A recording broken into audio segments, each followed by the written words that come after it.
Maldita. Me limpio tu humillación, tomo este micrófono y ahora te toca escucharme a mí. Grité con toda la dignidad que me quedaba, mientras el pastel resbalaba por mi vestido blanco. La mujer del vestido rojo, Lucía, según gritaba ella misma, se quedó paralizada. Mi esposo Javier, pálido como un fantasma, no se atrevía a mirarme a los ojos. ¿Pensaste que me quedaría llorando en un rincón? Continué temblando pero firme. Pues no me conoces, ni tú ni él. 6 meses antes, mi vida era perfecta, o eso creía yo. Valentina, ¿qué te parece si ponemos las mesas cerca de la fuente? Quedará espectacular con la iluminación, dijo Carmen, mi mejor amiga, mientras recorríamos la antigua hacienda que había elegido para mi boda. Me encanta la idea, respondí emocionada, anotándolo en mi libreta. Como planificadora de eventos, mi propia boda tenía que ser impecable. Carmen me miró con esa expresión que conozco tan bien. Val, ¿estás segura de esto? Apenas conoces a Javier. 8 meses no es mucho tiempo. Cuando sabes, sabes, contesté automáticamente. Era la frase que me repetía cada vez que la duda me asaltaba en medio de la noche. Conocí a Javier en la inauguración de un edificio residencial. Él, como promotor inmobiliario, deslumbraba a todos con su carisma y visión de negocio. Yo estaba organizando el evento.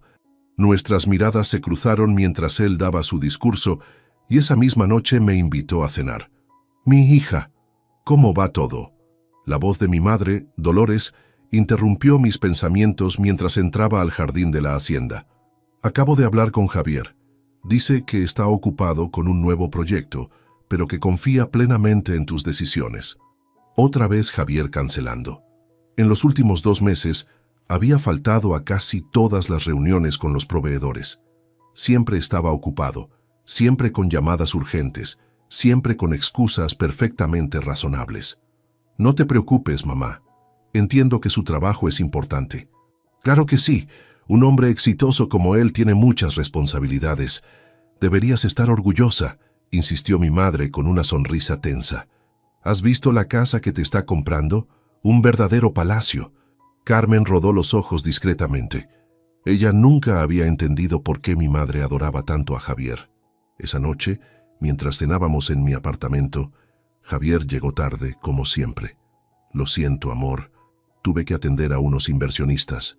Se disculpó, besándome rápidamente antes de servirse una copa de vino. ¿Todo bien con el proyecto nuevo?, pregunté, tratando de sonar casual. Excelente. Será mi desarrollo más grande hasta ahora. Sonrió, pero evitó mirarme directamente. Su teléfono sonó y lo miró ansiosamente. Tengo que contestar, es importante. Se alejó para hablar en susurros en la terraza.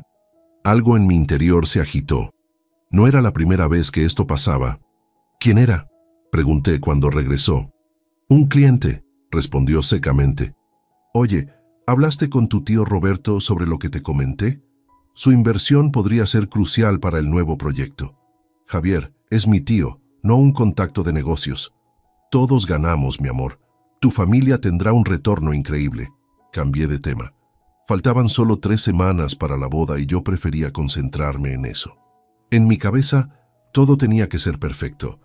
El vestido, las flores, la comida. Si todo era perfecto por fuera, quizás también lo sería por dentro. El día de la boda llegó con un cielo despejado y una leve brisa. Mi madre no paraba de llorar de felicidad mientras me ayudaba con el vestido. Siempre supe que terminarías con un hombre como Javier, repetía entre sollozos. Un hombre que te dará estabilidad, prestigio, no como ese fotógrafo con el que salías antes. No contesté. Rafael no tenía nada que ver con este día. La ceremonia fue mágica. Javier parecía realmente emocionado al verme caminar hacia el altar. Por un momento todos mis miedos se disiparon. Esto era real. Éramos nosotros contra el mundo. Durante la recepción, noté que Javier estaba inquieto, revisando constantemente su teléfono. Me acerqué justo cuando guardaba apresuradamente el celular en su bolsillo. ¿Todo bien, amor?, pregunté. Sí, claro, respondió demasiado rápido. Solo verificaba que todo esté en orden para nuestra luna de miel. Le sonreí, pero algo no encajaba. Me dirigí al micrófono para dar mi discurso de agradecimiento. Los invitados guardaron silencio, expectantes. Quiero agradecer a todos por acompañarnos en este día tan especial, comencé. Fue entonces cuando las puertas del salón se abrieron de golpe. Una mujer de unos 29 años, despampanante en un ajustado vestido rojo, avanzó directamente hacia nosotros. Los murmullos llenaron el salón inmediatamente. «Por fin te conozco en persona, Valentina», gritó la mujer con una sonrisa amarga. «Soy Lucía Vega, la amante de tu esposo desde hace 3 años». El tiempo pareció detenerse. Busqué los ojos de Javier, suplicando en silencio que desmintiera aquello. Pero su expresión de pánico lo confirmaba todo. 3 años, susurré, haciendo cálculos mentales. «Pero nosotros solo llevamos...» «Exacto, querida», respondió Lucía acercándose más. «Él ya estaba conmigo cuando te conoció. Todo este tiempo me prometió que te dejaría, que solo estaba contigo por tus contactos, por lo que tu familia podía aportar a sus negocios». Vi a mi madre cubriéndose la boca con horror, a Carmen avanzando rápidamente hacia mí, a los invitados congelados en sus asientos. «Eres solo una mantenida más», escupió Lucía tomando un trozo de pastel de boda de la mesa más cercana. Una fachada conveniente. Antes de que pudiera reaccionar, el pastel voló directamente hacia mí, impactando en mi pecho y deslizándose por el vestido blanco que tanto había soñado usar. El salón quedó en completo silencio. Todos los ojos iban de mí al vestido rojo de Lucía, al rostro pálido de Javier, y de vuelta a mi vestido de novia ahora manchado de pastel. Mi madre se quedó paralizada, como una estatua de sal, mientras Carmen avanzaba hacia mí, empujando a quien se cruzaba en su camino. Sentí algo extraño surgir dentro de mí. No era vergüenza ni dolor, aunque esos vendrían después. Era una claridad absoluta, como si de pronto pudiera ver todo desde arriba. «Maldita, me limpio tu humillación, tomo este micrófono y ahora te toca escucharme a mí», grité, quitándome con dignidad los restos de pastel del vestido. Lucía retrocedió, sorprendida por mi reacción. Esperaba verme derrumbada, no de pie y con fuego en los ojos. «Javier», dije girándome hacia él, «¿es cierto?». Él balbuceó buscando palabras. «Valentina, no es lo que parece. Puedo explicarlo. Un simple sí o no». Insistí con una calma que ni yo misma entendía. «Las cosas son complicadas», respondió esquivando mi mirada. Eso era todo lo que necesitaba saber. «Queridos invitados», dije al micrófono con voz clara, «parece que tenemos un giro inesperado en nuestra celebración. Les pido disculpas y les agradezco su presencia. La fiesta ha terminado». Entregué el micrófono a uno de los meseros y caminé hacia la salida con la cabeza en alto. Carmen me alcanzó y me cubrió con su chal. «Vámonos de aquí», susurró. En el auto de Carmen finalmente me derrumbé. Las lágrimas llegaron en oleadas violentas mientras ella conducía en silencio hacia su apartamento. 3 años, repetía entre sollozos. Estaba con ella desde antes de conocerme. «Es un maldito», respondió Carmen apretando el volante. «Pero escúchame bien, Val. Lo que hiciste allá adentro fue impresionante. Cualquier otra se hubiera desmayado. ¿De qué sirve ser fuerte si acabas igual de humillada? Créeme, eso no fue el final. Fue solo el principio». Los días siguientes fueron una nebulosa. Me refugié en el apartamento de Carmen, incapaz de enfrentar al mundo exterior. Mi teléfono no paraba de sonar. Mi madre, amigos preocupados, periodistas de chismes locales. Solo respondí a mi madre, brevemente, para decirle que estaba viva. «Tienes que volver con Javier», fue su sorprendente respuesta. «Estas cosas pasan en los matrimonios. Los hombres cometen errores». «¿Errores? ¿Llamas error a tener una amante durante 3 años? Valentina, piensa en tu reputación, en tu futuro. ¿Qué dirá la gente?». Colgué. No podía creer que mi propia madre estuviera más preocupada por las apariencias que por mi dolor. Una semana después, me armé de valor para ir a nuestro apartamento a recoger mis cosas. Javier no estaba, probablemente escondido en algún rincón de la ciudad. Mientras empacaba mi ropa, decidí revisar los papeles de nuestra cuenta conjunta. Necesitaba saber cuánto dinero tenía para empezar de nuevo. Lo que encontré me dejó helada. Las cuentas estaban vacías. Todos nuestros ahorros, incluyendo mi parte, habían desaparecido. En su lugar, encontré confirmaciones de 2 boletos de avión a Bali, nuestro destino de luna de miel, pero con los nombres de Javier y Lucía. «Hijo de...», murmuré, sintiendo que me ahogaba. Algo me impulsó a seguir buscando. En su escritorio encontré carpetas con información financiera de sus proyectos inmobiliarios, números que no cuadraban, promesas a inversores que no coincidían con la realidad, y lo peor, nombres de mi familia, incluido mi tío Roberto, en listas de inversores prioritarios. Mi teléfono sonó. Era Carmen. «¿Cómo vas? ¿Necesitas ayuda?» «Carmen», mi voz temblaba. «Creo que Javier está estafando a mucha gente, incluida mi familia». «Trae todo lo que encuentres», respondió sin dudar. «Tenemos que analizarlo con calma». De vuelta en el apartamento de Carmen, extendimos todos los documentos sobre la mesa. Carmen, con su ojo periodístico, rápidamente encontró patrones sospechosos. «Val, esto es grave. Está utilizando el dinero de nuevos inversores para pagar a los anteriores. Es un esquema piramidal clásico. ¿Por qué se casaría conmigo si ya tenía a Lucía?», pregunté todavía sin comprender. «¿Tu familia, tus contactos?», respondió Carmen. «Mira estos nombres. Son todos relacionados contigo de alguna manera». Me sentí enferma. No solo había sido traicionada emocionalmente, sino utilizada como puente hacia más víctimas. Esa noche, mientras Carmen dormía, revisé mi teléfono. Tenía decenas de mensajes de clientes cancelando eventos. La noticia se había esparcido y nadie quería contratar a la planificadora cuyo propio matrimonio había terminado en escándalo público. Mi vida profesional y personal se desmoronaba simultáneamente. Pero entre las notificaciones, un mensaje captó mi atención. Era de un número desconocido. «Señora Rincón, mi nombre es Rafael Torres. Soy investigador financiero y necesito hablar con usted urgentemente sobre las actividades de su esposo. Por favor, contácteme». Lo ignoré, pensando que sería otro periodista buscando detalles jugosos. Pero algo me decía que esto apenas comenzaba, que el vestido rojo de Lucía era solo el primer acto de una obra mucho más compleja. Miré mi reflejo en la ventana del apartamento de Carmen. En una semana había pasado de ser una novia radiante a una mujer traicionada y arruinada. Pero también veía algo nuevo en mis ojos, una determinación que nunca antes había estado allí. «Se acabó la Valentina que todos pueden usar», susurré a mi reflejo. «Es hora de limpiarme y tomar el micrófono». «No puedes esconderte para siempre, Valentina», insistió Carmen mientras me servía otra taza de café. Ya llevaba 2 semanas refugiada en su apartamento. «No me estoy escondiendo», mentí. «Solo estoy procesando». Carmen me mostró su tablet. En la pantalla un video de mi boda, específicamente del momento en que Lucía arrojó el pastel, acumulaba miles de reproducciones. «Toda Medellín está hablando de esto», dijo Carmen, y mientras tanto, Javier sigue con sus negocios como si nada.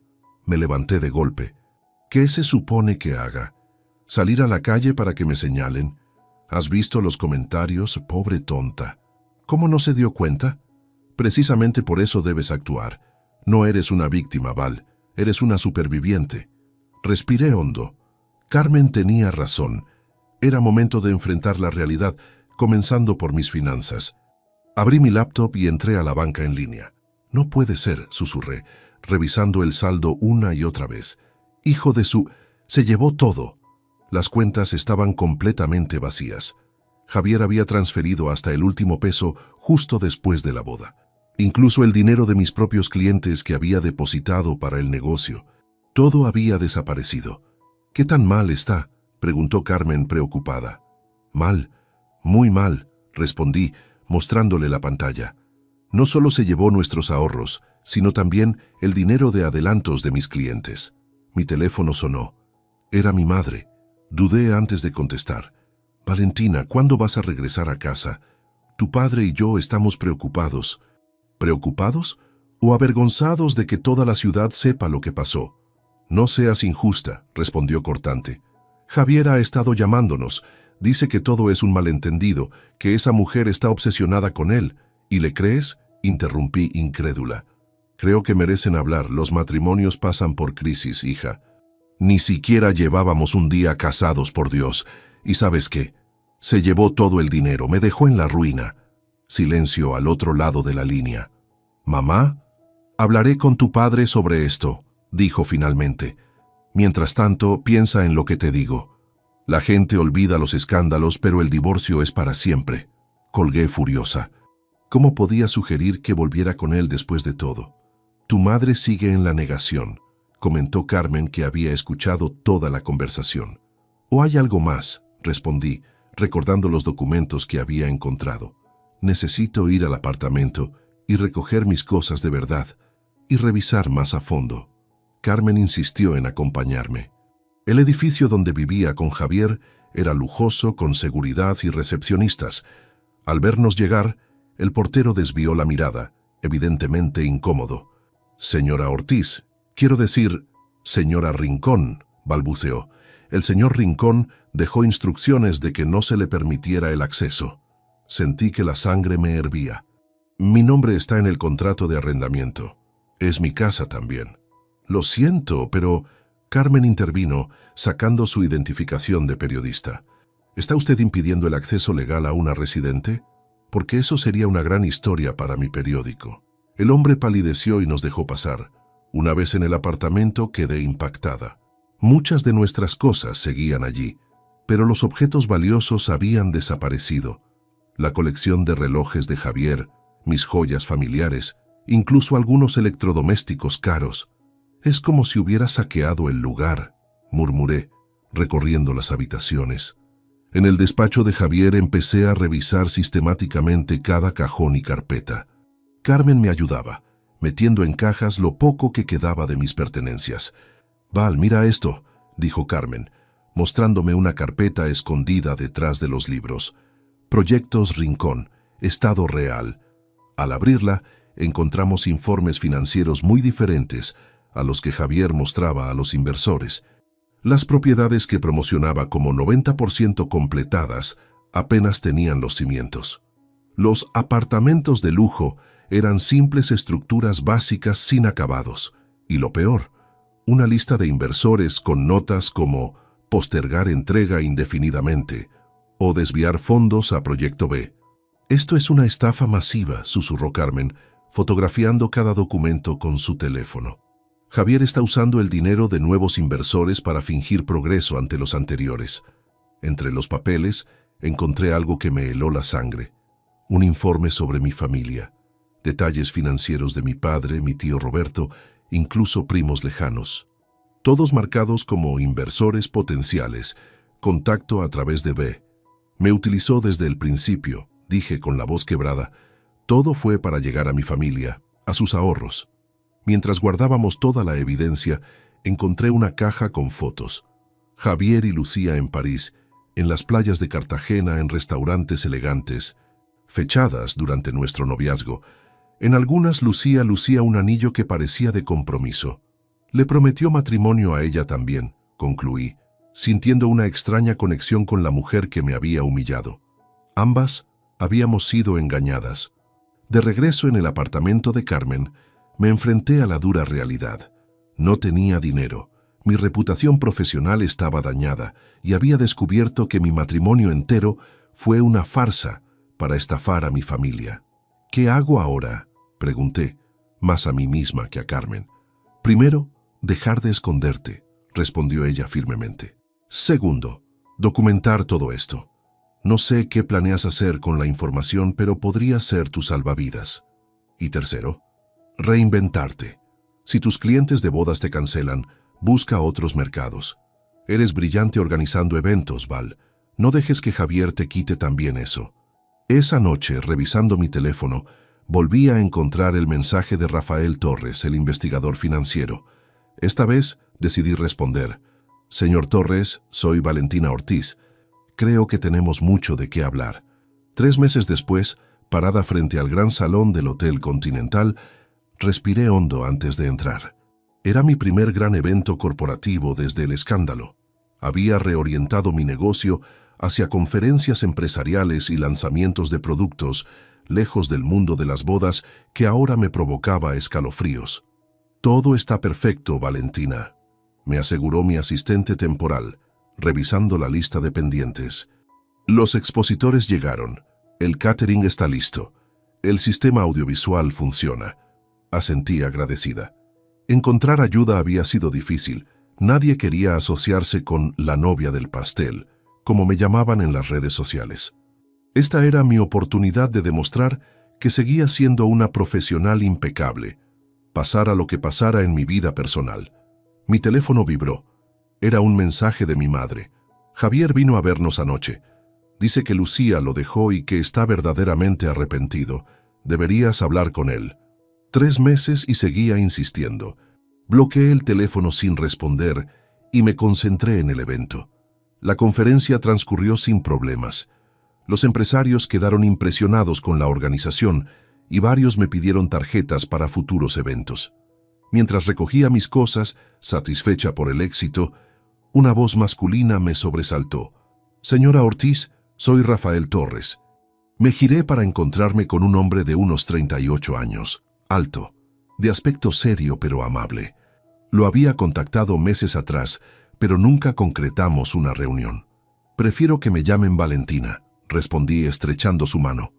«Ya no uso el apellido Rincón». «Entiendo perfectamente», sonrió levemente. «He estado siguiendo las actividades de su ex esposo desde hace más de un año. ¿Podríamos hablar en privado?» Nos trasladamos a un pequeño café cercano. Rafael resultó ser investigador de una agencia especializada en fraudes financieros. «Javier Rincón ha estafado a decenas de familias», explicó, mostrándome fotos de edificios a medio construir. «Promete desarrollos inmobiliarios de lujo, recauda millones, construye lo mínimo indispensable y luego alega problemas administrativos o de permisos para justificar los retrasos. Mientras usa el dinero para vivir como rey», completé. «Exactamente, pero es astuto. Siempre paga lo suficiente a algunos inversores clave para mantener las apariencias. Sin embargo, las quejas se están acumulando». Le mostré las carpetas que había encontrado en el apartamento. Rafael las examinó con interés creciente. «Esto es oro, Valentina. Es la evidencia interna que necesitábamos. ¿Estarías dispuesta a testificar?» «¿Testificar?» La idea me asustó. «¿Contra Javier? Hay muchas familias que lo han perdido todo. Tu testimonio y estos documentos podrían ser cruciales». Mientras consideraba su propuesta, mi teléfono sonó nuevamente. Era Carmen preguntando dónde estaba. Le expliqué brevemente la situación. «Voy para allá», respondió sin dudar.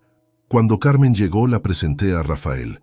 Ella, con su olfato periodístico, comenzó a bombardearlo con preguntas sobre el caso. «No puedo revelar detalles de la investigación», explicó él. «Pero puedo decirte que Javier Rincón no es el único involucrado. Hay toda una red». «¿Una red?», pregunté confundida. «Personas de alto perfil que facilitan sus estafas, funcionarios que aprueban permisos cuestionables, abogados que redactan contratos con letra pequeña engañosa, incluso algunos banqueros». Carmen anotaba frenéticamente en su libreta. «Esto podría ser la historia del año». «No tan rápido», advirtió Rafael. «Primero necesitamos construir un caso sólido. Si alertamos a Javier y sus cómplices demasiado pronto, podrían destruir evidencia». Me quedé en silencio, procesando todo. Esto iba mucho más allá de mi humillación personal o mi corazón roto. Había personas inocentes perdiendo sus ahorros. «¿Qué necesitan de mí?», pregunté finalmente. Rafael sonrió. «Por ahora estos documentos y tu declaración formal. Y tal vez, con el tiempo, tu testimonio en un juicio». Después de acordar reunirnos al día siguiente en sus oficinas, Rafael se despidió. Carmen y yo nos quedamos en el café. «¿Estás segura de esto, Val? Meterse con Javier y sus amigos poderosos podría ser peligroso. Más peligroso que dejar que siga estafando a gente inocente, que siga usando mis contactos para llegar a más víctimas». Carmen asintió, comprensiva. «Tienes razón. Además, esto podría ayudarte a recuperar tu reputación». Al día siguiente, pasé horas en las oficinas de Rafael, relatando cada detalle de mi relación con Javier, especialmente su interés por conectar con mi familia y amigos adinerados. Firmé una declaración formal y entregué todos los documentos originales que había encontrado. Durante las semanas siguientes, mi vida comenzó a tomar un nuevo rumbo. Mi negocio de planificación de eventos corporativos ganaba tracción lentamente. Rafael y yo nos reuníamos regularmente para discutir avances en la investigación y una extraña amistad comenzó a formarse entre nosotros. Un mes después de nuestro primer encuentro, recibí una llamada que cambiaría todo. «Valentina, necesito verte urgentemente», dijo Rafael con voz tensa. «Encontramos algo sobre tu madre». Nos encontramos en su oficina una hora después. Lo que me mostró me dejó sin aliento. Transferencias bancarias de una cuenta a nombre de mi madre hacia empresas fantasma vinculadas a Javier. Documentos firmados por ella autorizando inversiones sustanciales en proyectos que sabíamos eran fraudulentos. ¿Mi madre sabía?, pregunté incrédula. «No solo sabía», respondió Rafael con cautela. «Parece que ha sido una colaboradora activa. Estas transferencias comenzaron 6 meses antes de tu boda». 6 meses antes. Justo cuando comencé a salir con Javier. «No puede ser», murmuré. «¿Por qué haría algo así?» «Eso tendrás que preguntárselo a ella», respondió Rafael con suavidad. «Pero hay más. Encontramos comunicaciones entre ella y Javier que indican que…» Hizo una pausa como buscando palabras. Ella sabía de su relación con Lucía. El suelo pareció desaparecer bajo mis pies. Mi propia madre, la mujer que me había criado, que siempre hablaba de dignidad y respeto, no solo conocía la doble vida de Javier, sino que era su cómplice, y me había empujado a casarme con él, sabiendo que me engañaba. «¿Por qué?», fue todo lo que pude decir mientras las lágrimas corrían por mis mejillas. Según estos correos, tu madre había invertido fuertemente en sus primeros proyectos y estaba desesperada por recuperar su dinero. Javier le prometió devolverle todo con intereses si te convencía de casarte con él y atraer a más inversores de tu familia. Dejé la oficina de Rafael en estado de shock. Conduje hasta la casa de mis padres sin siquiera pensarlo.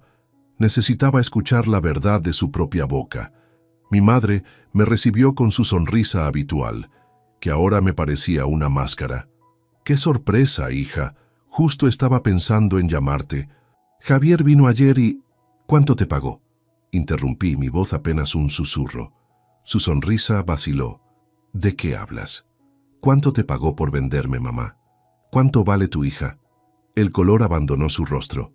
«Valentina, no sé qué te han dicho, pero…» «Lo sé todo», grité, arrojando sobre la mesa las copias de los documentos que Rafael me había dado. «Sabías que me engañaba con Lucía, sabías que era un estafador, y aún así me empujaste a casarme con él». Mi madre se desplomó en una silla, su fachada finalmente rota. «No lo entiendes», murmuró. «Tu padre y yo estábamos arruinados. Invertimos todo en el primer proyecto de Javier, y cuando las cosas empezaron a fallar, él nos ofreció una salida». «¿Una salida? ¿Yo era la salida?». «Él dijo que te quería», continuó ella, lágrimas formándose en sus ojos. «Dijo que eventualmente terminaría con esa mujer, que solo era una distracción, que contigo construiría una vida real, respetable. ¿Y le creíste? ¿O simplemente fingiste creerle porque te convenía?». No respondió. No necesitaba hacerlo. La verdad estaba en sus ojos. «¿Papá también lo sabía?», pregunté, aunque ya sospechaba la respuesta. «Tu padre no sabe nada», respondió secamente. «Él cree que nuestras finanzas mejoraron gracias a buenas inversiones. No podía decirle que había perdido casi todo nuestro dinero de jubilación». Sentí una mezcla de alivio y tristeza. Al menos mi padre no había participado en la traición. «Nunca te voy a perdonar esto», dije levantándome. «Mi propio matrimonio fue una transacción para ti. Mientras me veías ilusionada probándome vestidos de novia, sabías que me estabas enviando al matadero». «No era así», protestó. «Pensé que con el tiempo sería un buen matrimonio, que él cambiaría por ti». «No me busques», concluí dirigiéndome a la puerta. «Ya no tengo madre». La confesión de mi madre me dejó devastada. Durante días apenas pude funcionar, procesando la profundidad de la traición. No solo había perdido a mi esposo el día de mi boda, sino también a mi madre, la persona que se suponía debía protegerme. Rafael se convirtió en un apoyo inesperado. Me llamaba diariamente para comprobar cómo estaba y me mantenía informada sobre los avances de la investigación. «Estamos construyendo un caso sólido», me explicó durante una de nuestras reuniones. «Cada día encontramos más víctimas dispuestas a testificar, Carmen también estuvo a mi lado incondicionalmente, permitiéndome quedarme en su apartamento mientras encontraba un nuevo lugar. Mi negocio de eventos corporativos comenzaba a despegar lentamente, aunque muchos todavía me reconocían como la novia del pastel. Una tarde, mientras trabajaba en mi laptop en un café, mi teléfono sonó. Número desconocido. ¿Valentina Ortiz?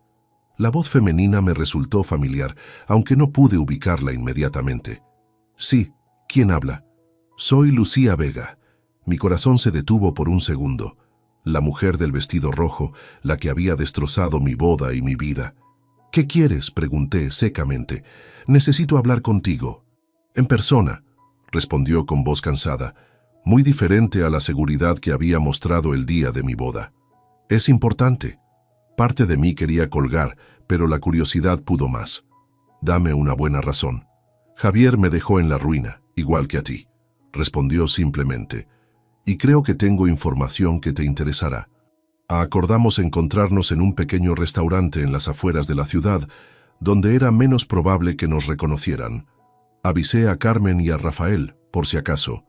Lucía llegó puntual. Vestía de manera sencilla, jeans y una blusa blanca.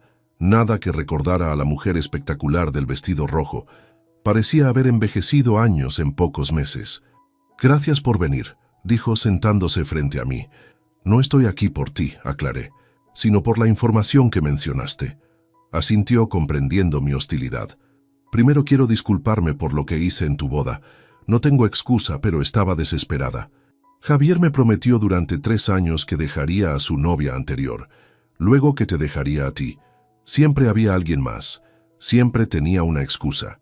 Y decidiste humillarme públicamente por eso. Estaba cegada, admitió, jugando nerviosamente con su taza de café. El día anterior me había jurado que después de la boda encontraría la manera de divorciarse rápidamente, que solo se casaba contigo por tus contactos, por dinero. Cada palabra era como sal en la herida. ¿Y ahora qué? ¿Te dejó también? Una sonrisa amarga apareció en su rostro. Peor, me estafó, igual que a todos. Invertí la herencia de mi padre en su último proyecto. $500,000 que nunca volveré a ver. ¿Por qué me cuentas esto? Porque tengo pruebas, respondió, sacando una memoria USB de su bolso. Correos, grabaciones de llamadas, documentos. Cosas que escondía incluso de su contador y que podrían hundirlo definitivamente. Tomé la memoria con cautela. ¿Y por qué me la das a mí? Porque sé que estás colaborando con ese investigador, Torres, y porque merecer ser parte de la caída de Javier tanto como yo. Era extraño escuchar a la mujer que había arruinado mi boda hablar como si fuéramos aliadas. Sin embargo, algo en su mirada, una mezcla de arrepentimiento y determinación, me resultó familiar. Era el mismo reflejo que veía cada mañana en mi espejo. ¿Qué quieres a cambio?, pregunté, aún desconfiada. Justicia, respondió simplemente. Y tal vez eventualmente tu perdón, aunque sé que no lo merezco. Nos quedamos en silencio por un momento, 2 mujeres unidas por el mismo hombre, el mismo engaño, aunque en lados opuestos de la historia. ¿Sabes sobre mi madre?, pregunté finalmente. Lucía asintió lentamente. Javier la mencionaba a veces. Decía que era su aliada interna. Nunca entendí completamente a qué se refería hasta que descubriste que sabía sobre ti, y aún así me empujó a casarme con él. Lo siento, Valentina, dijo con sinceridad. Todos fuimos peones en su juego. Al día siguiente, entregué la memoria USB a Rafael. Después de examinar su contenido, me llamó emocionado. Esto es la pieza que faltaba, explicó. Tenemos evidencia de transferencias a cuentas en el extranjero, sobornos a funcionarios, todo. ¿Cómo la conseguiste? De una fuente inesperada, respondí vagamente. No estaba lista para explicar mi encuentro con Lucía. Carmen estaba igualmente entusiasmada cuando le conté sobre la nueva evidencia. Como periodista, veía el potencial de la historia. Es momento de hacerlo público, sugirió. Un artículo detallando el esquema completo, con nombres y pruebas. ¿No alertaría a Javier?, pregunté recordando la advertencia de Rafael. A estas alturas, ya debe sospechar que estamos tras él. Si publicamos ahora, otras víctimas podrían venir con más pruebas. Después de discutirlo con Rafael, accedió que era el momento adecuado para que la historia saliera a la luz. Carmen trabajó día y noche en el artículo, verificando cada detalle meticulosamente para evitar cualquier posibilidad de demanda por difamación. El día que se publicó el reportaje, me quedé en casa incapaz de enfrentar las inevitables reacciones. El teléfono no dejó de sonar. Antiguos amigos sorprendidos, clientes expresando apoyo, incluso algunos medios nacionales buscando entrevistas. Entre tantas llamadas, una me sorprendió especialmente. Mi tío Roberto. «Valentina», su voz sonaba temblorosa. «Acabo de leer el artículo. ¿Es cierto todo esto?» «Cada palabra, tío».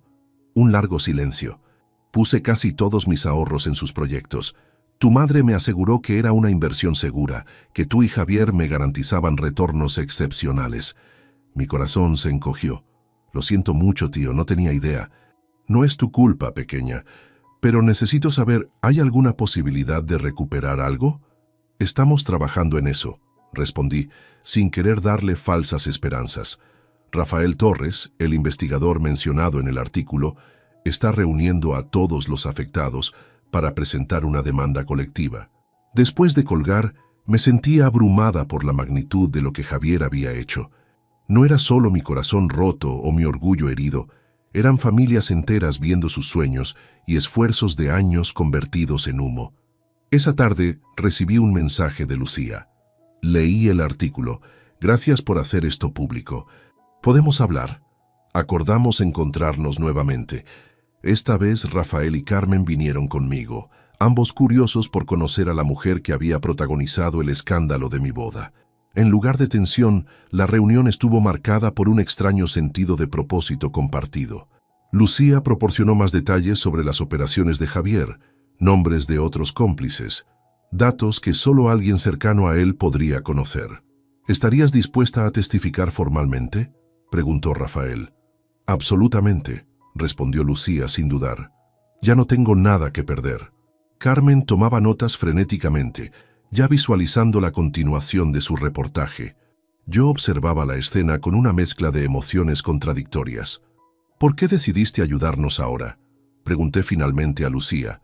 Ella me miró directamente, sin la arrogancia de antes, pero con determinación, porque durante 3 años le creí todas sus mentiras. Le di mi corazón, mi confianza, incluso el dinero que mi padre me dejó al morir. Y cuando finalmente me di cuenta de que nunca cumpliría sus promesas, elegí el peor camino posible, lastimar a otra víctima en lugar de enfrentarlo a él. Sus palabras resonaron profundamente en mí. En cierto modo, Lucía y yo éramos reflejos distorsionados la una de la otra, 2 mujeres inteligentes y capaces que habían sido engañadas por el mismo hombre. No puedo decir que te perdono completamente, respondí con honestidad, pero podemos trabajar juntas para asegurarnos de que Javier pague por lo que hizo. Así nació una alianza improbable. En las semanas siguientes, junto con Rafael, Carmen, Lucía y un número creciente de víctimas, construimos un caso formidable contra Javier Rincón y sus cómplices. Cada día aparecían nuevas pruebas, nuevos testigos, nuevas conexiones que revelaban la amplitud de su red de fraude. Mi madre intentó contactarme varias veces, pero mantuve mi distancia. No estaba lista para perdonarla, quizás nunca lo estaría completamente. Sin embargo, cuando Rafael me informó que ella había accedido a testificar contra Javier, poniendo en riesgo su propia libertad, sentí una grieta en el muro que había construido. No lo hace solo por inmunidad, me explicó Rafael. Creo que realmente quiere hacer lo correcto por ti. Demasiado tarde, respondí, aunque sin la amargura de antes. Nunca es demasiado tarde para la verdad, dijo simplemente. Mientras preparábamos nuestro caso para los tribunales, mi vida personal y profesional comenzaba a reconstruirse sobre nuevas bases. Ya no era la planificadora de bodas perfectas ni la novia humillada. Me estaba convirtiendo en una mujer que enfrentaba la adversidad de frente, que no temía tomar el micrófono y revelar verdades incómodas. Y en medio de todo este caos, algo inesperado comenzaba a florecer. Una conexión cada vez más profunda con Rafael. No era amor, no todavía, sino un respeto mutuo y una comprensión que sentaban las bases para algo que tal vez, algún día, Podría ser más. Un año después del desastre de mi boda, mi vida había tomado un rumbo completamente diferente. Mi empresa de organización de eventos se había transformado en una consultora especializada en manejo de crisis corporativas. Irónicamente, mi propia experiencia con la humillación pública se había convertido en mi mayor activo profesional. Valentina Ortiz Consultores tenía ya una pequeña oficina en el centro de Medellín y 3 empleados. Mi lema no oficial: si sobreviví a mi propia boda, puedo ayudarte a sobrevivir cualquier crisis. Mi relación con mi madre había evolucionado lentamente de la ruptura total a una frágil reconciliación. Después de que ella testificara contra Javier, perdiendo su estatus social y enfrentando el desprecio de muchos de sus amigos, algo en mí comenzó a ablandarse. No la había perdonado completamente, pero estábamos trabajando en reconstruir algo nuevo entre nosotras. ¿Nerviosa por mañana?, preguntó Carmen mientras cenábamos en mi nuevo apartamento, mucho más modesto que el que compartía con Javier, pero completamente mío. Aterrada, admití. Nunca pensé que tendría que ver a Javier de nuevo, y menos en un tribunal. El caso contra Javier Rincón finalmente había llegado a los tribunales. Después de meses de investigación, las autoridades habían descubierto un esquema de fraude que afectaba a más de 100 familias, con pérdidas totales estimadas en millones de pesos. Mañana sería la audiencia donde las víctimas podríamos dirigirnos al tribunal. Lo harás bien, me aseguró Carmen. Has practicado tu declaración 1000 veces. Mi teléfono sonó. Era Rafael. Solo llamaba para desearte suerte mañana, dijo con esa voz tranquila que había llegado a apreciar tanto. Estaré en primera fila. Gracias, respondí, sintiendo ese cosquilleo familiar que su voz me provocaba últimamente. Nuestra relación había evolucionado lentamente, de profesional a personal. Habíamos tenido algunas cenas, largas conversaciones, pero ambos éramos cautelosos. Yo todavía estaba procesando la traición de Javier, y él respetaba mi espacio. Sin embargo, había algo ahí, creciendo lentamente entre nosotros. Valentina, dijo, su voz súbitamente seria, hay algo que debes saber antes de mañana. ¿Qué pasa? Javier ha intentado negociar, ofrece confesar todo y proporcionar información sobre sus cómplices a cambio de una reducción de sentencia. Y mencionó específicamente que quiere hablar contigo antes. Dice tener información que te interesaría. Sentí un escalofrío. ¿Qué tipo de información? No lo sabemos con certeza. Sus abogados son vagos al respecto. Solo quería advertirte que podría intentar manipularte mañana. Después de colgar, me quedé pensativa. ¿Qué podría querer Javier de mí ahora? ¿Qué información creía tan valiosa como para usarla como moneda de cambio? La mañana siguiente, el tribunal estaba lleno. Periodistas, víctimas, curiosos. Todos querían presenciar la caída del famoso promotor inmobiliario Javier Rincón. Carmen estaba allí para cubrir el evento para su periódico. Rafael se sentó a mi lado, su presencia silenciosa dándome fuerza. Lucía llegó poco después, sentándose discretamente al fondo. Nuestra extraña alianza se había convertido en una especie de amistad cautelosa. Ambas habíamos sido engañadas, y ambas estábamos determinadas a ver a Javier pagar por sus crímenes. Cuando lo trajeron, apenas pude reconocerlo. El Javier que conocía, elegante, carismático, siempre impecable, había desaparecido. En su lugar había un hombre pálido, con ojeras profundas y el traje arrugado. Nuestras miradas se cruzaron por un segundo. Desvié la mía inmediatamente. El juez explicó el procedimiento. Las víctimas tendríamos la oportunidad de hablar, describiendo cómo el fraude nos había afectado. Luego, el acusado podría responder. Uno por uno, los estafados relataron sus historias. Familias que habían perdido los ahorros de toda una vida, parejas jóvenes que habían invertido su dinero para la boda en lo que creían sería su primer hogar, jubilados que ahora enfrentaban un futuro incierto. Lucía habló con dignidad sobre cómo Javier no solo le había robado su herencia, sino años de su vida con falsas promesas. No mencionó nuestro matrimonio ni el incidente del pastel, centrándose en el fraude financiero. Finalmente llegó mi turno. Mientras caminaba hacia el estrado, sentí todas las miradas sobre mí. la novia del pastel, ahora enfrentando al hombre que la había humillado. «Mi nombre es Valentina Ortiz», comencé, mi voz más firme de lo que esperaba. «Como muchos saben, mi relación con Javier Rincón culminó en un matrimonio que duró exactamente 5 horas antes de descubrir que todo había sido una farsa». Respiré hondo antes de continuar. «Pero no estoy aquí para hablar de infidelidad o humillación personal. Estoy aquí porque Javier Rincón no solo me robó mi dignidad aquel día, sino que utilizó nuestro matrimonio como fachada para estafar a decenas de familias, incluyendo la mía propia». Relaté cómo había descubierto los documentos, cómo Javier había vaciado nuestras cuentas bancarias, cómo había utilizado mis contactos para llegar a más víctimas.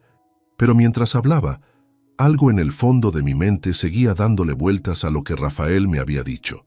¿Qué información creía Javier que podría interesarme? Y entonces, mientras concluía mi testimonio, decidí tomar un riesgo. Durante el último año, he colaborado estrechamente con las autoridades, proporcionando toda la evidencia que encontré en nuestro apartamento. Pero hoy no vengo solo a hablar del pasado. Saqué de mi bolso una carpeta que había preparado la noche anterior, después de la llamada de Rafael. A lo largo de esta investigación, descubrimos que Javier Rincón no actuaba solo. Su esquema de fraude fue posible gracias a la complicidad de figuras prominentes en nuestra comunidad. Un murmullo recorrió la sala. Este era el momento que había estado preparando, el verdadero motivo por el que había tomado el micrófono aquel día. Entre los documentos que encontré, hay evidencia clara de que varias figuras de alto perfil en Medellín colaboraron activamente en este esquema fraudulento, incluido, hice una pausa, mi corazón latiendo violentamente, mi propio tío, Roberto Ortiz, quien facilitó conexiones con inversores y desvió fondos familiares a los proyectos fantasma de Javier. Los murmullos se convirtieron en exclamaciones de sorpresa. Vi a mi tío sentado 3 filas detrás de mí, palidecer visiblemente. Nunca había mencionado su participación a Rafael ni a las autoridades, esperando este momento preciso para revelarlo. «Presento formalmente al tribunal esta evidencia», continué levantando la carpeta, «y solicito que la investigación se extienda a todos los implicados, sin importar su posición social o sus conexiones familiares». El juez, visiblemente sorprendido, indicó a un oficial que tomara los documentos.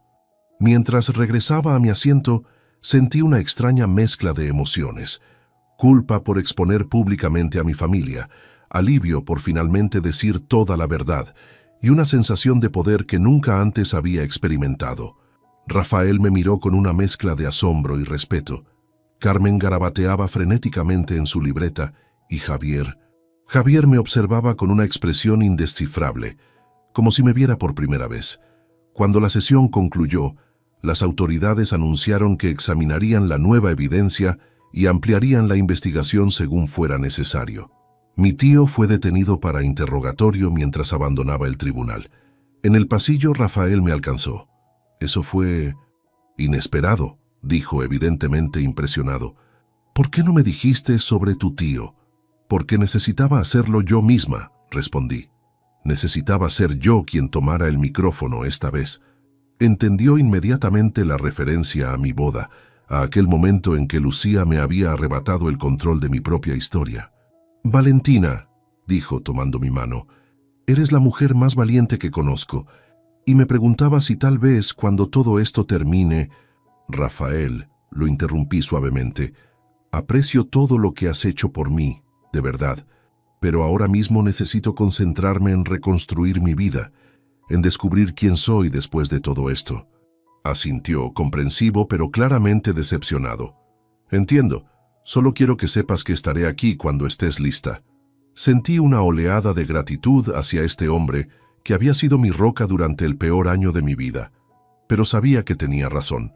Necesitaba tiempo para sanar, para redescubrirme fuera de la sombra de Javier, de mi madre, de toda esta terrible experiencia. «Gracias», respondí, apretando brevemente su mano antes de soltarla. «Lo tendré en cuenta». Mientras salía del tribunal, rodeada de periodistas y cámaras, me sentí extrañamente en paz. El camino hacia la recuperación todavía era largo, pero por primera vez en mucho tiempo, sentía que avanzaba en la dirección correcta. Ya no era la novia humillada ni la hija traicionada. Era simplemente Valentina, una mujer que había tomado el micrófono y había encontrado su propia voz. Habían pasado 18 meses desde aquel día en el tribunal, cuando tomé el micrófono y revelé toda la verdad. Mi vida había cambiado completamente, tanto que a veces apenas reconocía a la mujer que solía ser. Valentina Ortiz Consultores se había convertido en una próspera empresa especializada en manejo de crisis y reinvención de marca personal. Irónicamente, mi propia experiencia de humillación pública me había dado una perspectiva única que mis clientes valoraban enormemente. Ayudaba a personas y empresas a recuperarse después de escándalos, a transformar sus fracasos en oportunidades de crecimiento. También dirigía un grupo de apoyo para víctimas de fraude y humillación pública. Nos reuníamos 2 veces al mes en un espacio tranquilo que alquilaba cerca de mi oficina. Ver a otras personas recuperar su confianza y dignidad era una de mis mayores satisfacciones.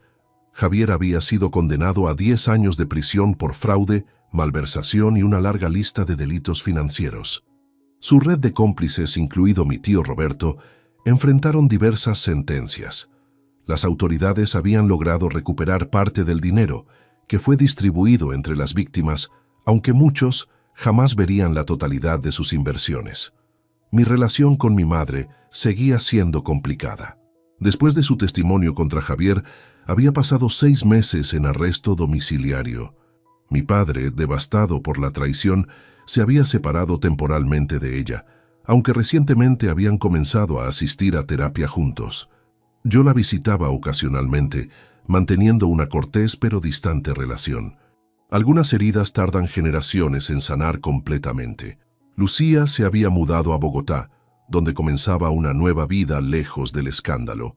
Manteníamos contacto esporádico, una extraña amistad nacida de circunstancias extraordinarias. Había algo reconfortante en hablar con la única persona que entendía exactamente lo que había vivido con Javier, aunque desde el otro lado del espejo.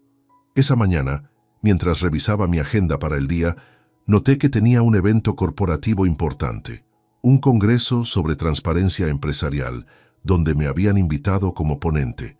La ironía no se me escapaba. Mientras me preparaba, mi teléfono sonó. Era Rafael.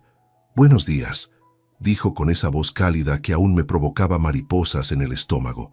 «Solo llamaba para desearte suerte con tu presentación». «Gracias», respondí sonriendo. «¿Nos vemos más tarde?» «Por supuesto. Reservé mesa en aquel restaurante italiano que te gusta». Nuestra relación había evolucionado lentamente.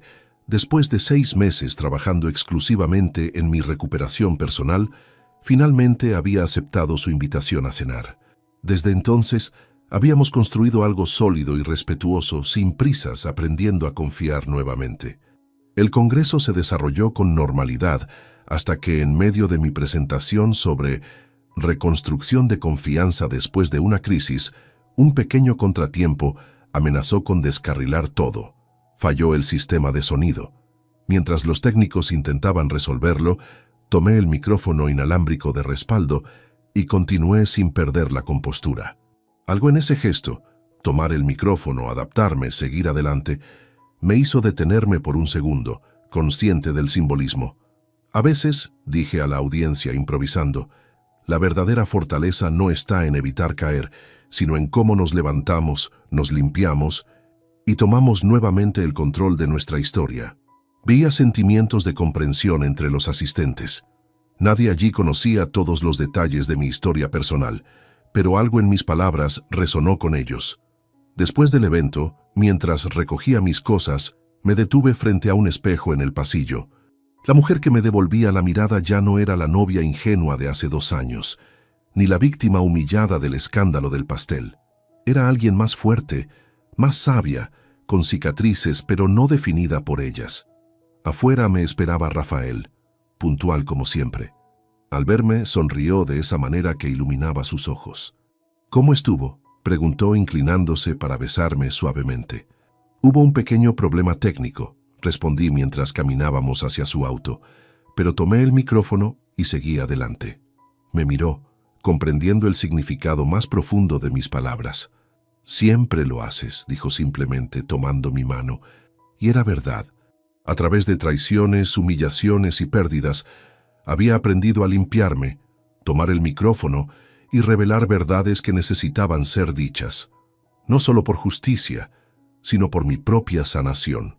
El secreto que los hundió a todos no fue solo el fraude financiero o las mentiras de Javier. El verdadero secreto que cambió todo fue el que descubrí dentro de mí. La capacidad de transformar el dolor en fortaleza, la humillación en propósito.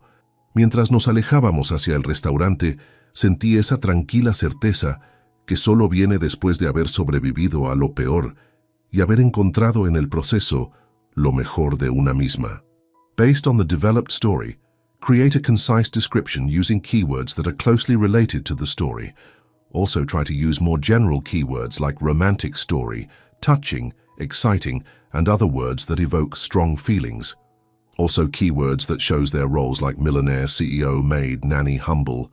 Important note, the description should be written in the same language as the story. Again, I want a concise description, not the keywords or hashtags. Also, do not reveal any names.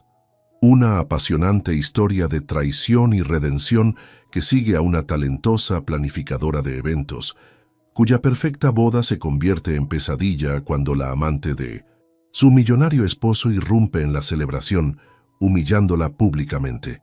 Tras descubrir un elaborado esquema de fraude financiero que involucra a su propia familia, esta mujer valiente transforma su dolor en fortaleza, encontrando aliados inesperados y reconstruyendo su vida profesional, mientras enfrenta verdades dolorosas.